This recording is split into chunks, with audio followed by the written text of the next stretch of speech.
This woman, 44-year-old JD Watts, intentionally handed her mother, who had severe dementia, a handgun so that she could just take her own life. JD was her mother's primary caregiver, and it's been said that she was just sick and tired of taking care of her mother. On September 10th, home surveillance footage shows JD leaving her mother's bedroom with a handgun. Then she showed her mother how to use it and basically told her to use it on herself. 72-year-old Linda then fired 2 shots, taking her own life. Investigators found evidence of JD being extremely cruel to her mother. She was constantly speaking down to her and referred to her as a toddler. JD always complained about being her mother's caregiver and just wanted her to die. But she did not get away with this and was charged with felony murder in the 2nd degree. I started shooting with a firearm in a McDonald's because the employee had forgotten the bacon in my burger. My name is Shenika Monique Torres, and I was 30 years old in 2015 when I went to McDonald's to order food. I placed my usual order at the drive-thru of a McDonald's in Michigan, ordering cheeseburgers with bacon. When I received my order, to my great disappointment, the bacon was missing from the cheeseburgers. I felt horribly betrayed and asked to speak to a restaurant manager. He apologized for the mistake and offered me a free meal as a goodwill gesture. I accepted his offer and left the McDonald's. A few hours later, hunger began to set in again. I returned to the same McDonald's and ordered the same burger once more. The employee who prepared my bacon burger forgot the bacon again. This triggered an indescribable rage in me. I then pulled out my gun and fired through the drive-thru window. Fortunately, there were no casualties. I was arrested and sentenced to serve a prison term of 3 to 7 years. What judgment do you think I deserve for what I did because of that employee who forgot the bacon? I glued my husband's penis to his stomach while he was sleeping. I am Tracy Wood Davis, a woman who discovered that her husband was cheating.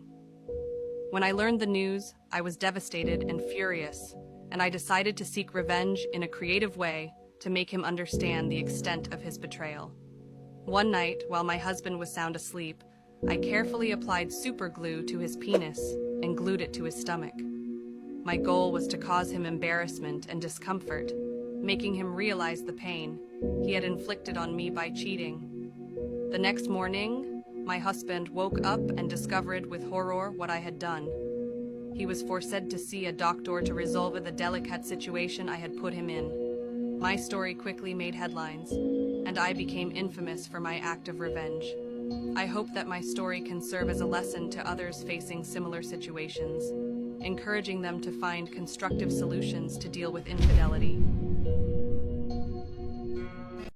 So, I put detergent in my water every single day, and let me tell you why. Why are there so many people on this app eating laundry detergent? I've seen a lot of bad medical advice on here, but eating laundry detergent straight out of the box for medical purposes seems to be the worst. It's ironic because tonight's episode is all about horrible medical advice that's been given throughout history. And if you think drinking borax is bad, wait until you hear about the time that a bunch of housewives accidentally got hooked on meth. So basically, during World War II, this new inhaler comes out. And doctors soon figure out that patients love this inhaler. Like, love it so much, they buy the inhaler just to crack it open and eat the medicine out of it. And doctors also realize that the patients are losing a lot of weight, which is something they can make money off of. So enter amphetamine-based weight loss pills. Doctors were prescribing this meth microdose to women by the handful. And at first, women were like, great, I have all this energy and I'm losing weight. But then they started experiencing something called amphetamine psychosis. Like, they were straight up seeing demons in their toilets and thought everyone wanted to kill them. This is one of many pieces of terrible medical advice that's been given throughout history, so follow along for more tonight. Don't get me wrong, the new Willy Wonka movie looks fine, but there's no way it's going to be as dark as the original book. We're talking dark enough to not make any cut of any of the movies. Also, I cover stuff for the darkly curious here, and if that's you, you might like the podcast. So in all the movies, we see the Oompa Loompas as these singing, dancing, unbothered henchmen of Willy Wonka's. But in the book, they are so much darker than that. In the book, Oompa Loompas are pygmies from Africa that Willy Wonka kidnapped and brought to his factory. Look at this passage. Once Willy Wonka realizes that they'll work for beans, he shipped them over here, every man, woman, and child in the Oompa Loompa tribe. It was easy. I smuggled them over in large packing cases with holes in them, and they all got here safely. But the book came out in 1964, and at that point, slavery had been abolished in the UK for almost 160 years. So rightfully so, people were not happy with this portrayal. But this is just a good reminder that Willy Wonka is the villain of these movies. He's a curmudgeon-y shut-in with Peter Pan syndrome who invites children to his factory to watch them die. And then he acts as if you're the one annoying him. Anyways, this one looks very light and fluffy and not that. My mother killed me by throwing me out of the car window when I was only 2 months old. My name is Arya Rose, and this event occurred on November 20th, 2018, in Bali. My mother, Nicole Stasio, 32 years old, and originally from California, had taken me with her in the car. While we were driving, my mother unfastened me, then opened the window and heartlessly threw me out. Due to the speed at which we were traveling, I died instantly. My mother continued to drive at high speed, then opened the car door and threw herself out in an attempt to commit suicide. She didn't die but suffered serious injuries without any lasting consequences. Investigators discovered that she was suffering from severe postpartum depression, which would explain why she committed this horrendous act. My mother, Nicole Stasio, was not interrogated or judged for her actions due to her mental health condition. No justice was therefore served for what my mother did to me that day. Did you guys know that these Disney stars were arrested and some even spent time in prison? Starting with the one that shocked me the most, Phil Lewis, who played Mr. Mosby on The Sweet Life of Zack and Cody. He went to prison for manslaughter. So in 1991, way before The Sweet Life of Zack and Cody aired, Phil killed a 21-year-old girl while drinking and driving. But he was released early and only served 1 year because of the work he did in prison. Next, we got Debbie Ryan, who played Bailey Pickett on The Sweet Life on Deck. When Debbie was 22 years old, she was arrested and charged with a DUI after she crashed her car with another person and severely injured them. Okay, this one's crazy. Back in 2018, Adam Hicks, who starred in Zeke and Luther, was arrested after going around pointing guns at people and robbing them with the help of his girlfriend, Danny. He ended up getting only 5 years in prison, and now he's pursuing his music career and he's on TikTok. Now, this one definitely caught me off guard because Mitchell Musso played such an innocent kid on Hannah Montana, but he was arrested for public intoxication on August 26th of this year when he apparently stole a bag of chips from a store, but he denies this ever happened. Mitchell was also arrested back in 2011 when he was 20 years old for a DUI. Let me know which one surprised you the most because mine was Mr. Mosby. This person predicted 9/11 and now they're predicting a nuclear war in 2023. This is the famous blind fortune teller named Baba Vanga. She predicted the 9/11 attacks and also is predicting a nuclear disaster that will devastate the entire planet before the end of 2023. Although she passed away over 25 years ago, many of her predictions are believed to have come true even after her death. Baba Vanga is said to have foreseen that a powerful country will use a biological weapon in 2023, resulting in a large number of deaths. She also predicted the end of natural pregnancies this year, with babies all being born and created in a laboratory, and the selection of specific traits like hair and eye color being controlled by the government and medical experts. It's crazy that Baba Vanga predicted this because a recent article just came out that lab-made babies could be a reality by 2028. But let's see if Baba Vanga predicts it correctly and it happens 5 years before. It's not like everything Baba Vanga predicts comes true, but a lot of the things she does predict come true, like 9/11. All in all, do you think a nuclear disaster is going to happen in 2023? Or do you think Baba Vanga is just predicting nonsense? I hope she is because I don't want any sort of nuclear war ever on Earth. And let's all hope Baba Vanga is wrong. A Pennsylvania woman was charged with plotting to have her ex-husband's new wife killed after an undercover sting. A 56-year-old woman in Pennsylvania was arrested after allegedly attempting to hire a hitman to murder her ex-husband's new wife and her teenage daughter. Marilyn Zhu was arrested on December the 18th, 2022 and charged with attempted murder and money laundering. In December 2022, intelligence came in that Marilyn was potentially searching for a murder for hire. The Special Investigations Unit intervened to try and catch her in the act. Marilyn allegedly met up with a man that she didn't realise was an undercover police officer. She was apparently attempting to put the plan in motion. It's reported that Marilyn gave the officer 2 photos of the intended victim, $21,000 in cash, rubber gloves and a towel to assist in carrying out the crime. It's alleged that Marilyn told the undercover officer that if it happened that the victim's daughter was there when the murder took place, she would actually need to be killed too. It's believed to have been agreed that Marilyn would then pay the hitman $20,000 extra once the job was done. Shortly after this, Marilyn was arrested, and when they searched her property, they discovered another $18,000 in cash. She's currently being held until her trial.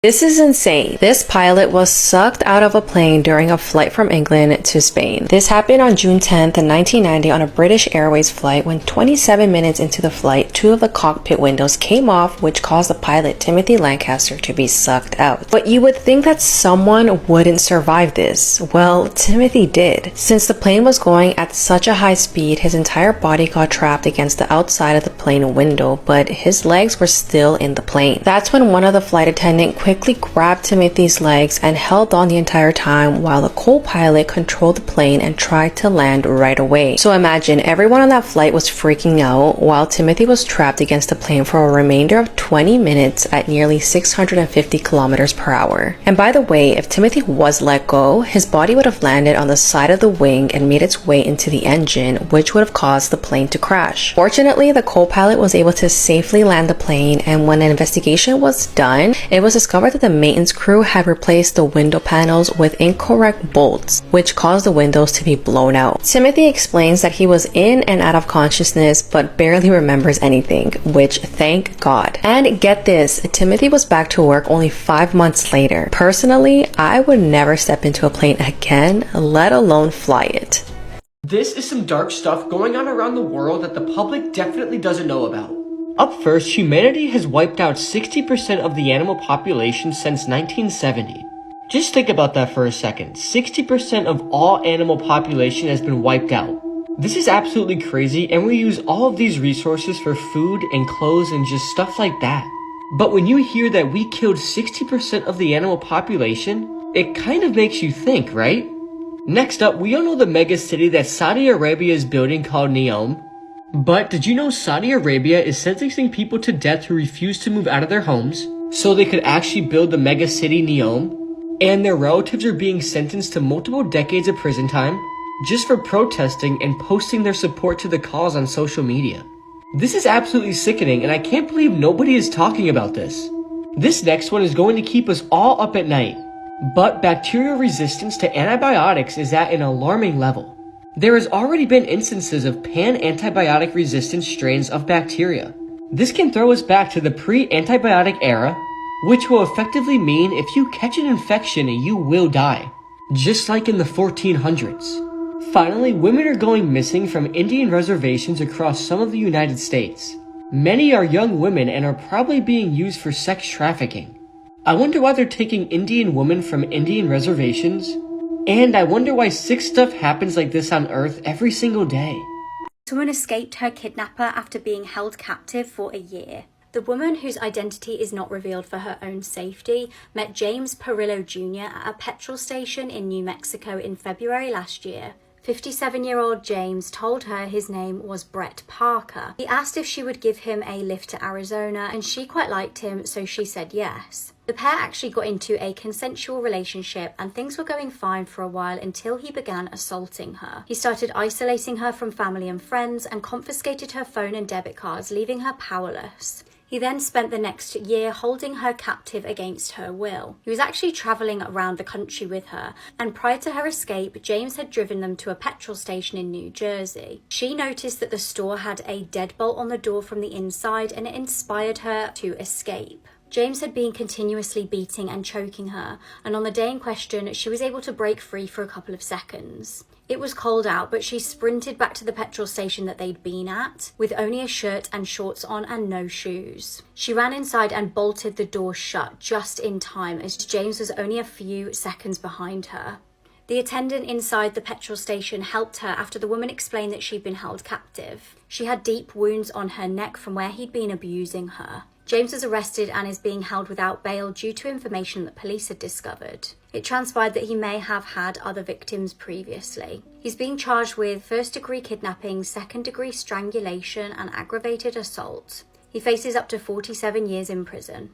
This sick woman has been nicknamed the nanny from hell, and the stories of her abuse are sickening. Let me tell you, viewer discretion is heavily advised for this TikTok. So this is Nicole Lynn Walter. She was 27 years old when she was arrested, and she's from Florida. And between 2017 and 2018, she abused the children that she was nannying. The kids were only 3 years old and 15 years old, and she had been charging her clients online different rates, more expensive and less expensive, for the different types of abuse she was carrying out on these kids.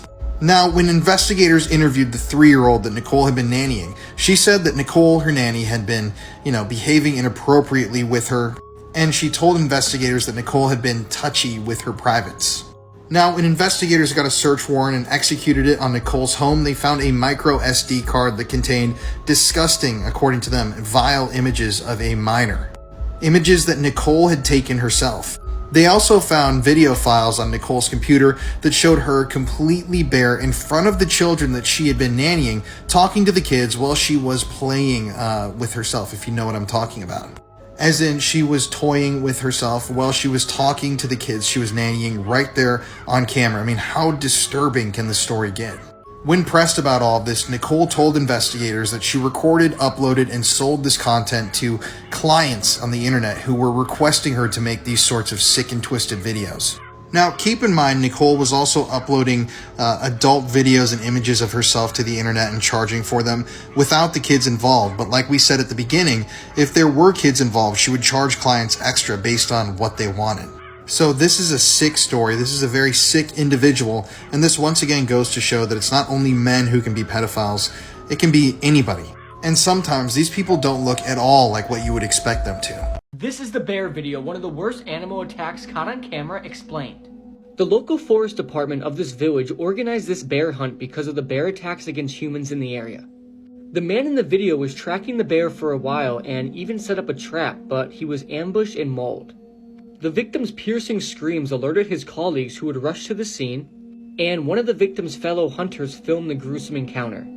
As you play the video, you see the man laid out on the floor wearing a green jacket with the female sloth bear on top of him, and immediately you hear the victim's awful screams, and these screams are way different from any of the screams you will ever hear. The camera zooms in and you see the bear has almost mounted the victim and has its jaws locked around the victim's face. And it seems the bear is going for the throat. Loud commotion can be heard in the background, and the crowd tries to stop the bear from attacking by firing their guns and throwing stones at it. As the victim wrestles underneath the bear, you see some of his injuries. His face and throat are covered in blood, and the ground is also stained with blood. You can see the bear bite his face and pull, ripping a piece of flesh from his face. The bear then shakes its head to get the blood off its face, and it then goes in for another bite, and this time, biting the man's throat and pulling away sharply, and it appears as a piece of flesh hanging from the victim's head. The video then ends as the mauling is still taking place. There's rumors that there's a longer version of this video, but I haven't seen it yet. According to reports, the attack lasted about 10 minutes until the bear was finally shot and killed, but the injuries the victim had would result in his death. I don't recommend looking for this video, mainly because of the graphic nature, but also because the screams of the victim are definitely the worst screams you will ever hear. Just imagine being attacked by a bear and being pinned down underneath it, while it just rips you apart and there's nothing you can do. The thought of that is just absolutely horrific.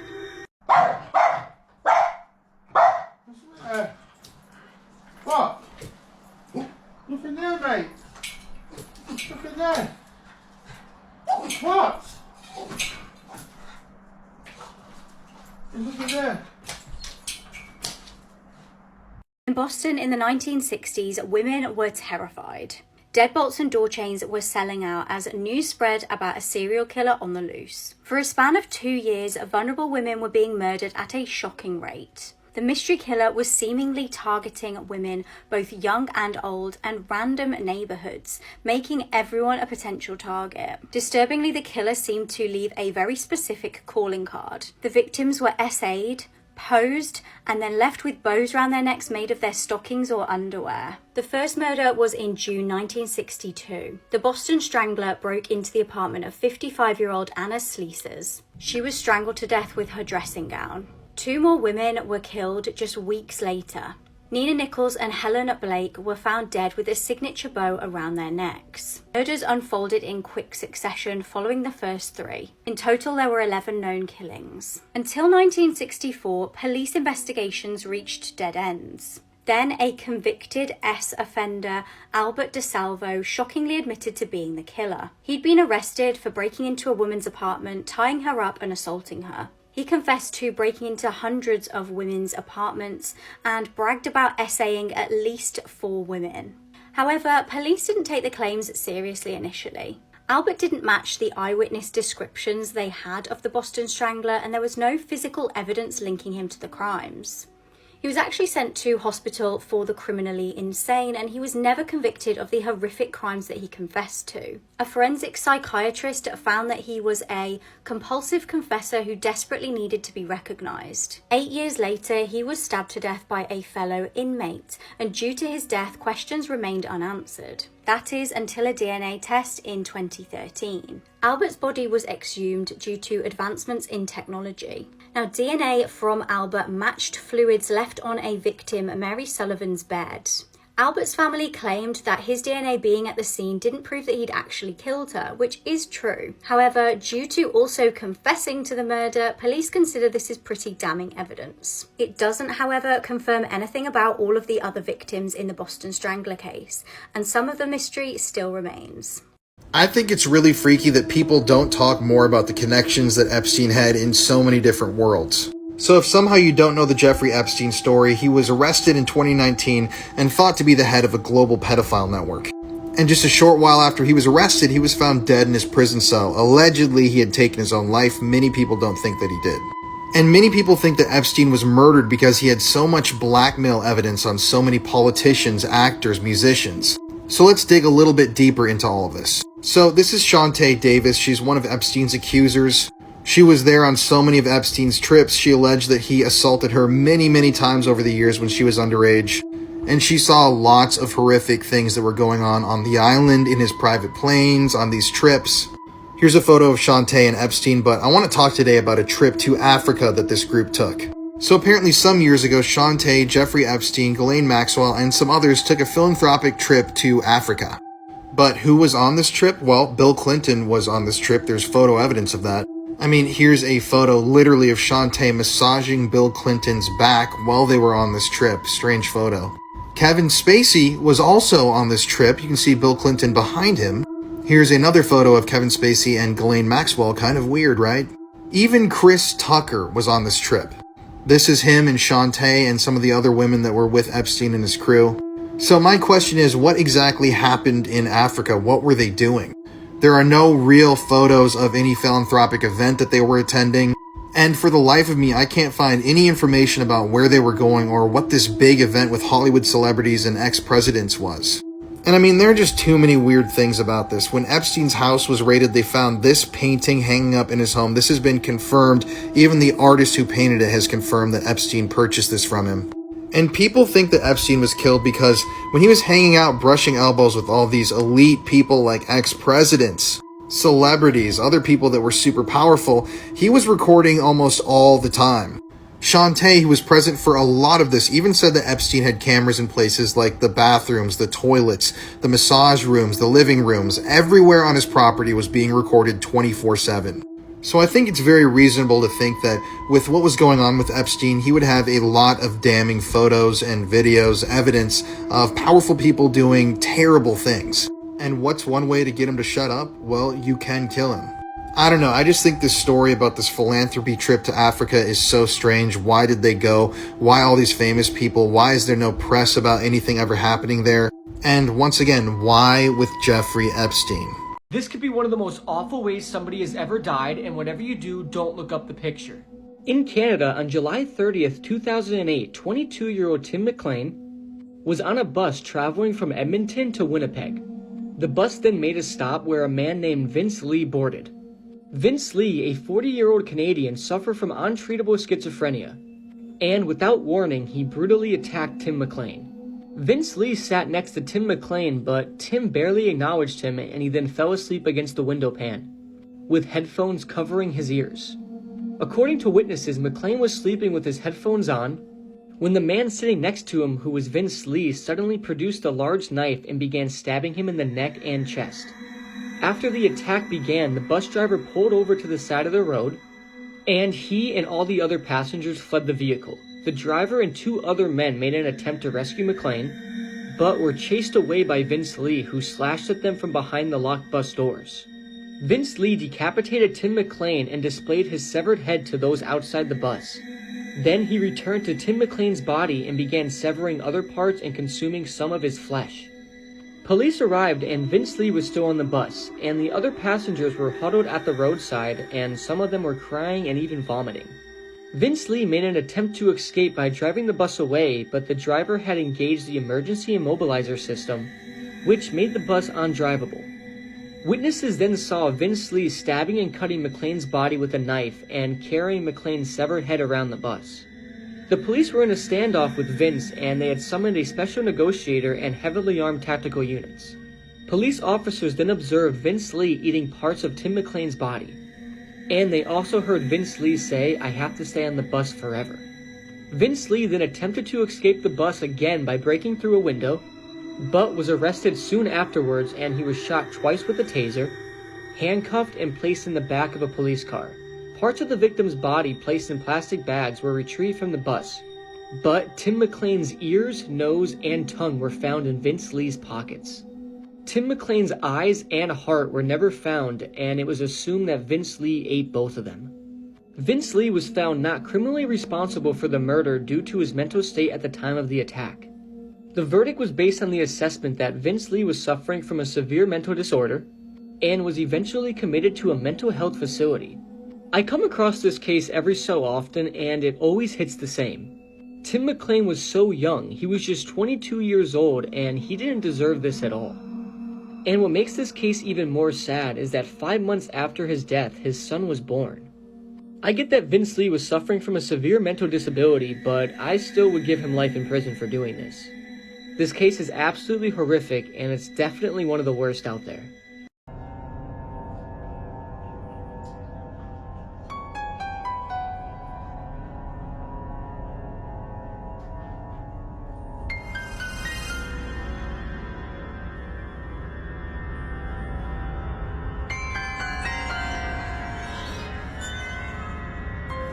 Do not watch this video if you're home alone. When news of a serial killer on the loose spread, people were desperately calling the local security man to install security alarms on their homes. Little did they know, he was the killer. In January 1974, 4 members of the Otero family were murdered in Kansas. Their bodies were tragically discovered by the 3 older children who had been at school during the time of the murders. The killer took his next victims just months after this. He stalked and waited outside the home of young college student Catherine Bright.